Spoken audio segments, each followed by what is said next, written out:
Hi, and welcome to What Me Vlog. Today I'm starting a new playlist on this channel. It's going to be called Discarded. Discarded is going to feature items that people randomly come across. Postcards, notes, photos, old letters, things like that they find accidentally. These little interesting scraps do have a story. Whether that story can be discovered or not is kind of up to us. If we can't discover the true story, I'd like us to tell our own story. And yes, I said we, because this will not work unless I have participation.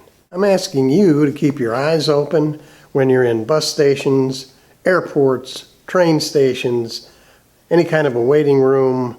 Keep your eyes open. See if you can spot something that somebody has randomly discarded.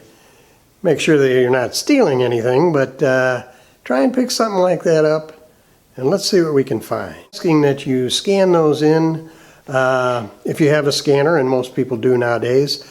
Scan them in and email them to me. I'm going to put my email address over here, and also in the description down below. And I'd really appreciate it. And in fact, the only way this will work is if we all participate in it. I'll do my part, you do your part. Email me those things that you find. And if you don't want your name mentioned, I won't mention it. If you do, I will. And maybe write a little story about what you think that find is saying. And let's see what happens. I think we can have some fun doing this. I'd really appreciate your participation. And now, to kick things off, I have one find for this episode, so let's take a look at it. Here's a postcard I found stuck between the pages of an old book in an antique shop.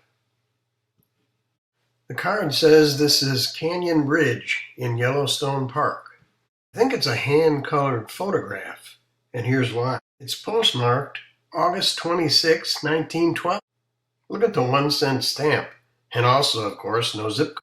If you ever want to have a big time, start through this place with 130 bank clerks. And if they don't tear things up, things can't be torn up. I'm having the trip of my life, Sam. To Miss A.L. Shore, 5015 Cabinet, St. Louis, Missouri. Here's a picture I found on the internet of what it may have looked like in those days.